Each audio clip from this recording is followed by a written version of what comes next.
Okay, just imagine this for a second. You're an American citizen, you're going about your day, and suddenly you're snatched off the street and thrown into immigration detention.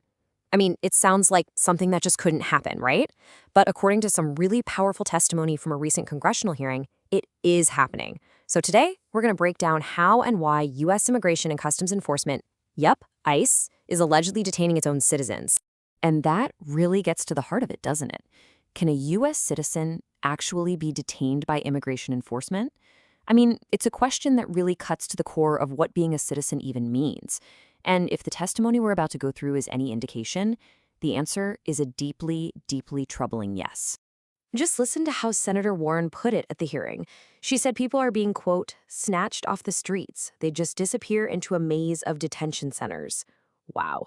I mean, that testimony paints a picture that's not just some simple bureaucratic mix-up, but a genuinely terrifying and disorienting experience. So let's get into our first section here, which is all about this shocking allegation. The hearing really wanted to know how an American citizen could just, in the senator's words, disappear off American streets. And what it revealed is this massive gap between what the law actually requires and what people are apparently facing on the ground. You know, the law on this is actually surprisingly clear. It says that if a person claims they're a U.S. citizen, ICE has a legal duty to carefully and expeditiously investigate it. That claim is supposed to be handled with the utmost care and highest priority. That's the official standard. But what's happening in reality?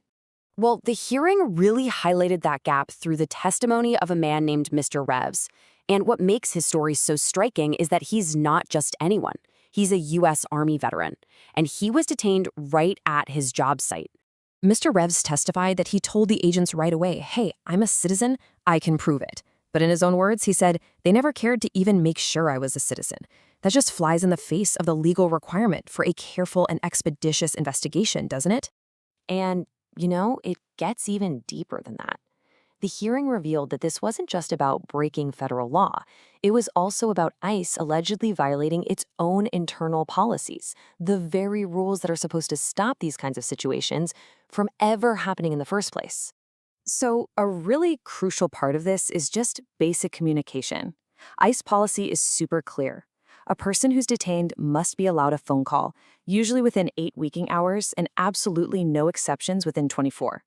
For a lot of people, that one phone call is their only lifeline to tell family what's happened or to get a lawyer. The committee then heard from another witness, a Mr. Ramirez, and his story is just wow. He was held in custody for 4 full days. And during that time, he testified that he was also denied his essential diabetes medication. So when he was asked how long it took to get that legally required phone call, the one he was supposed to get within 24 hours, his answer was simple. It never happened. 0. He made 0 phone calls in 4 days. That's a direct violation of the agency's own rules. And according to the evidence that was presented, this wasn't just some isolated incident. They cited an investigation by ProPublica, which found that since 2017, at least 20 other U.S. citizens had been detained for over a day without any phone access, all in violation of ICE's own policy. The breakdowns apparently didn't even stop there. Another key policy they talked about was the rule that ICE has to quickly add people to its online detainee locator system. When that doesn't happen, it makes it incredibly difficult, sometimes impossible, for a family member or a lawyer to even find out where someone is being held. So all of this leads to the really critical question, right? Why is this happening? To get at that, the hearing brought in an expert to try and offer a more systemic explanation for these repeated failures.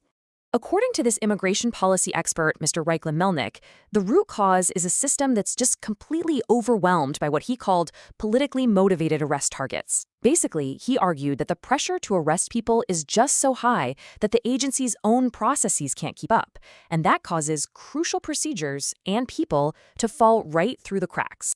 And the expert drew a really important line in the sand here. He made a distinction between what he called good faith mistakes, the kind of occasional error that can happen in any big agency, and a true systemic breakdown. He argued that this isn't about a few isolated incidents. This is about a system under so much pressure to meet quotas that there's, in his words, no interest in fixing the mistakes that are being made. So where is all this pressure coming from? Well, according to the expert, it's coming from the top. Based on his own conversations with people connected to the agency, he testified that leadership is aware of the problems, but The pressure is coming down from on high to keep things going no matter the costs. Okay, so what does this all add up to? In this final section, let's look at the bigger picture and why the committee members felt this was so important for all of us to hear. So what have we learned here? Well, the hearing laid out a pretty clear pattern of alleged failures. Failing to follow the law on citizenship claims, failing to give people their legally mandated phone calls, and failing to process them promptly. It seems like at every single step, the system was allegedly breaking down. And all of that leads to a really chilling conclusion. The argument made at the hearing was this: if US citizens, the people with the most legal protections, are falling through the cracks, then what on earth is happening to everyone else? As Senator Warren said, we can only imagine what non-citizens are facing.